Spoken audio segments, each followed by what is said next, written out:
Hi there. Welcome. My name is Tyler Esselman. And I'm Michael Losinski. And this is This One Goes to 11.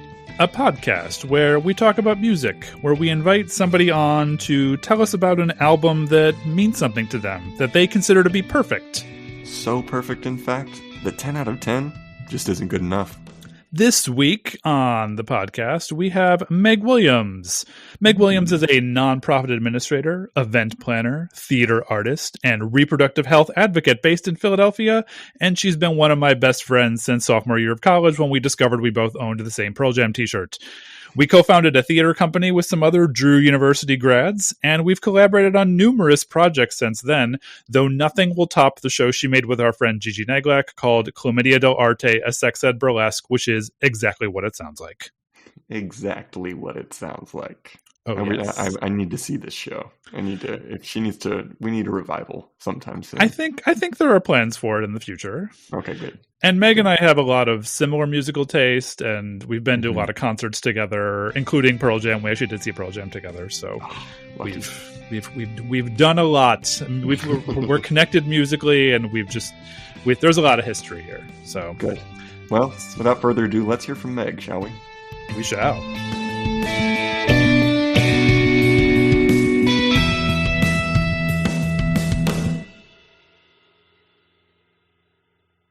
Greetings, Meg Williams, and welcome to the This One Goes to 11 Tribunal. How are you today?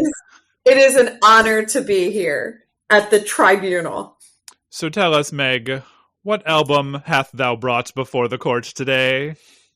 I have brought the one and only Janet Jackson's Rhythm Nation 1814, the greatest album, perhaps of all time. Whoa. Strong words. I know. I have many other words to back that up. That's good. That's what we want. That's the whole point of this thing. Yeah, this would not be a podcast without words. Yeah. See, I'm so glad to see Janet in this forum, as someone who is giving me a great excuse to dig into Janet as someone who never did before, really, in any kind of serious, intentional way. So what a gift you've given us. Oh, I'm delighted because Janet's been a gift for me for almost my whole life. This album came out in 1989, and I was 9 that year, and I got it pretty early on. A lot of stuff was on the radio. So I would say that alongside Debbie Gibson and Whitney Houston, Janet was one of my original major divas, and I followed her through my whole life. Yes. Those are good. That's a good team to have if you have your Mount Rushmore. I feel like those are very worthy faces on your. Yeah, are we really going to put Debbie Gibson on the Mount Rushmore of? You have to have an outlier. Well, yeah, she's like the Teddy Roosevelt, right? Because you were always like, why is Teddy Roosevelt up there? He was good, I guess, but Sure. And they both had signature hats, right? What was that? They both had signature hats. Teddy Roosevelt and Debbie Gibson. I hadn't thought of that. Oh, yeah. Then Debbie Gibson really is the Teddy Roosevelt. Okay. It's just vibes at that point. They're getting by on vibes. It's style and its style. Substance is there sometimes, right? True, yeah. And notably, Teddy Roosevelt posed for Playboy when he was an adult. Okay. Why didn't I know this before? I think you're using alternative facts, Meg. I don't think that's true. It might just be my head canon. Teddy Roosevelt on a bearskin rug with his little hat. Your Teddy Roosevelt head. So, as a reminder to the folks at home, we are going to be evaluating this album on a super scientific scale that we have spent so much time developing. Yes, completely proprietary and very very scientific, very accurate as well. Yeah, we got a patent, we got a trademark, so just don't steal it. Tyler will be keeping track as we go, and at the end, Meg, we will determine whether Janet Jackson's Rhythm Nation 1814 is, in fact, a perfect album. But Michael, what if we need a little bit of context around this album? What if our listeners aren't quite familiar with this particular record, and what will they do then? Well, I'm so glad you asked, Tyler, because I have prepared a beginner's guide to Janet Jackson's Rhythm Nation 1814 in 60 seconds. Do you happen to have a timekeeping device, Tyler? Well, only 6. Okay. Well, if it's going to be 60 seconds, then I'm going to be ready for you. Starting now. Janet Demita Jo Jackson, born May 16th, 1966, a Taurus, is the youngest child of 10, sibling to Rebe, Jackie, Tito, Jermaine, Latoya, Marlon, Brandon, Michael, and Randy. As a tween, she appeared on the TV shows Good Times, Different Strokes, and Fame. She recorded 2 albums under her father's management before venturing out on her own in 1986, partnering with former collaborators of Prince, Jimmy Jam and Terry Lewis, and releasing the chart-topping album Control. In September 1989, she released Janet Jackson's Rhythm Nation 1814, a concept album that confronted social issues while still maintaining the dance-centric sound of her previous album. Somehow, the album only won 1 Grammy Award for the 30-minute long-form music video that accompanied it, but it went on to be the only album, still to this day, to produce 7 top 5 singles on the Billboard Hot 100, the second album to have 7 top 10 singles after her brother Michael, and the first album to produce number 1 singles in 3 consecutive calendar years. Hey! You did it! Well done. My goodness. Wait, how did I not know that Janet was a Taurus? Her birthday is 3 days before me. Maybe we're probably like astrologically connected. I mean, you're total BFFs. Like that's you, or you should be anyway. Yeah. Obviously. So what we forgot to say there was, Meg, we're open. We're open to feedback. We're open to changing and learning, finding out how this tribunal might become a more effective, more mindful body. And so as such, we want you to give us feedback as we go along. So how would you rate Michael's 60-second intro to Janet Jackson? Oh, I would give it 10 out of 10 black cats. 10 out of 10 black cats for your 60-second that intro. That is a high Which is honor. amazing because black cat 9 lives, but you get 10. Yeah. Oh, I see what you did. Because, like, the podcast, like, we go to 11, and, like, cats have 9 lives. That's, my gosh. All right, well, it's been recorded. It's a strong way to start. You know what else is a strong way to start? With a pledge at the beginning of the album that indoctrinates you into Janet Jackson's worldview. I mean, if that's the sort of worldview that she wants, I am happy to be indoctrinated. I mean, should we take the pledge? We are a nation with no geographic boundaries, bound together through our beliefs. We are like-minded individuals, sharing a common vision, pushing toward a world rid of color lines. And then isn't there like a 4-word pledge that she says throughout this too? There is, yeah. And it's, oh gosh. Hold on. I've got it. There's like music, dance, poetry, correct, unity. correct. Is that it? I feel like that's it. It is music, poetry, dance, unity. Oh, okay. So you had it. What more do you need, really? I mean, honestly, well, what else do you need? She also sets the rules. Prejudice? No. Mm-hmm. Ignorance? No. Bigotry? No. Illiteracy? No. Right. Which brings me to something I wanted to talk about. Yes. Okay.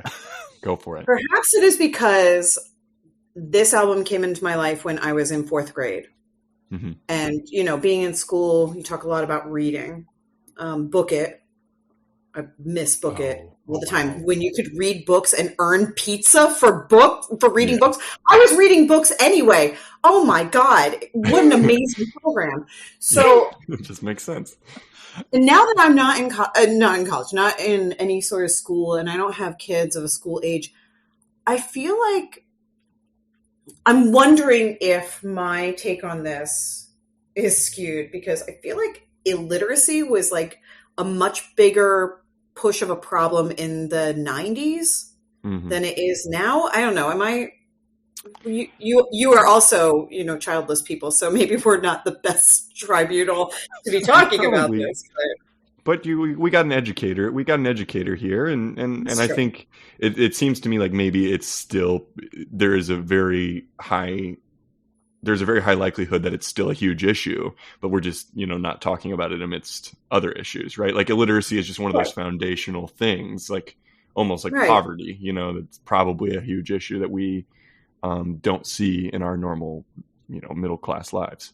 Right. So, but that list that comes up in the knowledge, right? That's the bridge in the knowledge is prejudice, no. Ignorance, no. Bigotry, no. Yeah, it's those 3 things. Yes, still very, very much in the conversation. And then illiteracy comes up and it always hits my ear. And maybe it's just because it's too many syllables for what's been going on. But I mean, not that I want to criticize Janet's artistry. Ever. I mean, speaking as an educator today, I feel like I think it's still an issue. I mean, I think that, in some ways, because, I've been re-listening to this album quite a bit, although it had already been, permanently etched in my memory, but still like listening to that song and hearing that, it sort of struck me as Janet being a little ahead of her time in sort of like predicting that, maybe the way to solve some of these problems is if we actually put more emphasis on education and on people actually getting a decent education. So, I mean, I don't know. I thought, I feel like we don't talk about it in terms of illiteracy specifically. Like, so yeah, that word's a little strange. Specific, But I don't know. I think like, 'cause education, I think, is at the foundation of things. If people get a quality education, then they can think for themselves, and then they can like really look at the world in a way that is like a responsible way, a smart way, an objective way. So I don't know. I think maybe she was ahead of her time in predicting a problem that would be flawless. I think content-wise, sure. Maybe for me, it's just the meter's off. I don't know. Tyler, you're a poet, so I don't know if that hits your ear the same way. You can fit it. She fits it in. She fits it in, and she gets by with style, right? It's the panache that makes it work. I mean, panache is one of her middle names. It goes a long way. Oh yeah, I neglected to include that. Janet Demita Jo Panache Jackson. Yes, that's okay. That's her confirmation name. I was just going to say that, like Saint Panache. I mean, somebody has a better confirmation name than you do, but that's okay. The listeners don't. We don't need to get into that. I think you've already started to kind of venture into this, Meg. But I mean, the way we like to start this off is how you came to this album. Like, how did you discover it? You've mentioned it before, and also just a confession, dear listeners, I know that we do tend to use these episodes to allow someone to share how they're connected to the album, but I do have to say I'm also super connected to this album too, so I might selfishly say a bunch of stuff about myself too. So, but anyway, I think you have to. I think you have to, because also I feel that, Michael, you and I have been friends for ever. Yeah, like more than 20 years now, and I do believe that our shared love of this specific album and the greater works of Janet Jackson was an early key into opening up our friendship. Definitely. So I think it's pertinent to the discussion. But for me, okay, so I bring us back. Paint a picture. Let me bring you back to 1989.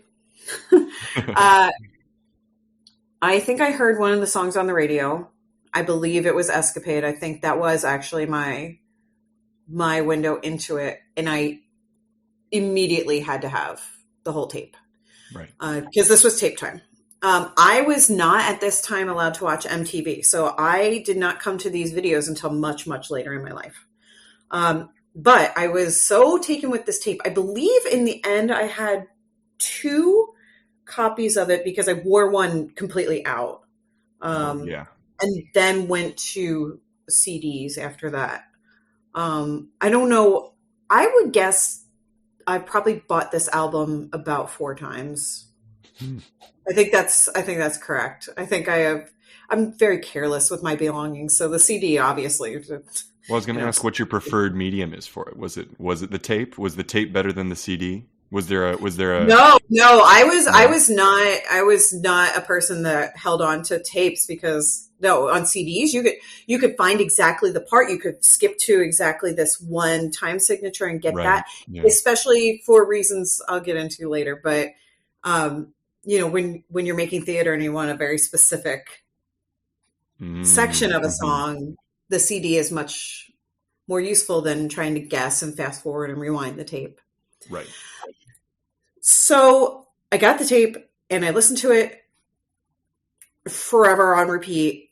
And it was so all encompassing for me. It because I think it's a little bit, well, it's called a concept album, but because Janet's like building this whole world in it, I would listen to it and listen to it and listen to it and just like imagine all the things that were happening around it and what else could happen. And I was inspired to write a play around it.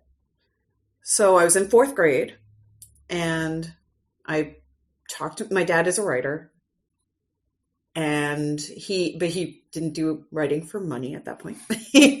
So he would work long hours, at desk things, and his thing was putting us to bed. So one night, we'd read Winnie the Pooh or Charlotte's Web or whatever.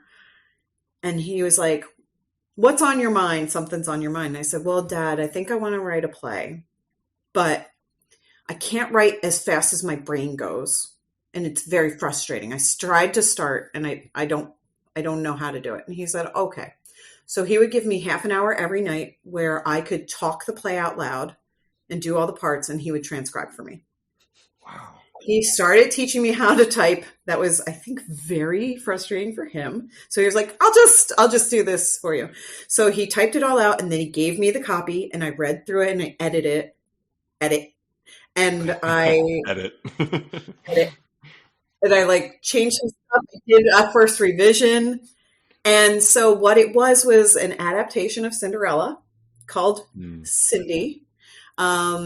And it was a musical, and all of the musical numbers were from Janet Jackson, Rhythm Nation 1814. Wow. Such as, "Wow, that guy I met at the dance, I miss him much." And then it goes into Miss. Oh no! It was extremely sophisticated, obviously. Right. But it was like a 20, 30-page play. My parents were like, "You should bring this in and show your teachers. Yeah. Maybe you'll get extra credit or something." And I was like, "I'm already acing everything." So, obviously, I brought it into all my teachers and was like, "Hey, I wrote a play." Also, it has this amazing music that I think everyone in the class needs to hear. Can I put on the play? So here comes the scandal part. One of my teachers called my parents in because she did not believe I had written that myself. Oh. And she called the wrong parents in to question whether their child was actually creative enough to write a whole play by themselves at 9. And because of that, I got to put the play on in class, which was rightly so. Impactful for 2 reasons on my life. Number one, because I was the writer / director / choreographer / sometimes in it. Mm-hmm. I got to not wear my uniform. I went to Catholic school, so that day I got to wear just a regular dress. And oh my God, I remember the dress like down to the fake hot pink suspenders that were on it. It was like a very big day. The other important lesson I got that has served me well through my life is you need to think about people's skills and their strengths when you cast them in things, and not just cast people because they are your best friend, because your best friend might be painfully shy and not want to lip sync along to Janet Jackson songs as the lead of the play. And you will have to somehow, even though she's saying all the other words, jump in and do the dance numbers for her. It's a group effort. It was a group effort. I was like, I would get up there during the dance numbers and be like, "Oh, I'm Cindy now." Just like to. So, but wait, did you attempt to mimic the exact choreography from the music videos? Well, again, I had not seen any of them because that's right. I was not allowed to watch MTV. But my friend John O'Brien, who became my very good friend because of this, he was allowed to watch MTV, and he did know all the dances, so he tried to teach them to all of us. Mm-hmm. He is also my friend that taught me the dance to Vogue. John and I, memorably in 7th grade, memorized the dance to If, also by Janet Jackson, which is pretty suggestive. And we did it at a school dance in 7th grade, and we were very, very proud of ourselves for getting through the whole combination. without any flaws. And then we turned around and the whole back of the gymnasium was just teachers, parents, kids, just like with their mouths agape, like what is happening? And and then we both ran into the bathroom and cried. They were so jealous. We thought they would clap. Oh, no one clapped? We were dorks. That was like, no clapping. Well, I think the fact that you didn't get claps earned some points on the board. Pity points, Tyler. Pity points. It's recompense. It's the points you should have gotten at that time. I'm going to put three sets of hot pink suspenders on the board. Thank you. Yeah, Thank you. Not all genius is recognized at the moment that it exists. So correct. Yeah, no, it's certainly not at 9 or 12. So that's my relationship with this album as it begins. It has evolved over time, and now it's just like kind of a comfort album. Mm-hmm. There is something kind of inherently theatrical about the album too. I mean, like, it doesn't surprise me that it would inspire you to write a play / musical, because I mean, like, I think that the thing that struck me, I remember just being sort of not shocked, but just kind of impressed by this idea that it had its own world. Like, she didn't just make an album. Mm-hmm. She created, I mean, like, talk about branding. I mean, everything from what she wore on the cover, what she wore in the music videos, the super tight choreography, especially of the choreography for the title track number. I mean, it's sort of like a, baby's first intro to, building a fictional world in some ways. Mm-hmm. So, that's what I was most impressed by when I first encountered the album. Yeah, and it endures. I mean, Beyonce's Super Bowl halftime show, she had costumes that nodded toward the Rhythm Nation, military look. It's definitely, you feel that influence. Yeah, for sure. So when you were young when you first met the album, and then obviously you've grown with it. Do you feel like at the time you understood, you had enough context musically and your taste at that time to think, oh, this is perfect to me? Or was it later that sort of settled in for you over time? Well, I think when I was first interacting with it, and I do feel like it was an interaction. Yeah. I didn't know. I didn't know too much about music. I knew what my parents really, really wanted me to get into that I was, avoiding because parents. Right. And I knew teeny bopper stuff, but I knew this was completely different. And it was almost like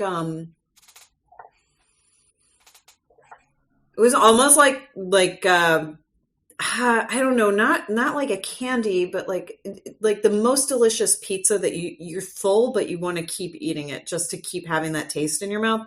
I just it never was enough. Mm-hmm. There were never enough times to listen to that album for me. There was always something else I could really sink into. It was obsessive for some time. And then I sort of put it aside and did the grunge thing. Grunge was very much a thing for me, and then Riot Girl, and then it came back, and I was like, oh wait. And now, having listened to thousands and millions of hours of music, of old stuff, of new stuff, of the things that my parents wanted me to listen to that now I love, it comes back. We're right. Yeah, Joni Mitchell is actually cool. Okay, get it. Yeah. Yes, the blues are awesome, Dad. Get it. But coming back and being like, oh, this was something I loved when I was a kid. I bet it's not that good. Wrong. It is still amazing. It's Thank still, God. I think I felt it was perfect then, not knowing anything, and now knowing a tiny bit, I feel it's still perfect. Maybe we should listen to a song from Rhythm Nation. It feels like we should get one in here. How about we listen to the title track? Just, I think, because it sort of introduces us to the world, and listeners at home, highly encourage that you YouTube the video and watch this incredibly impressive choreography that we're talking about. Amazing. But yeah, let's give Rhythm Nation a listen. That's the end of part 1. If you access this episode via our YouTube playlist, you're about to hear our guest's standout track. If you'd like to jump ahead to part 2, you'll find a link in the description of this episode.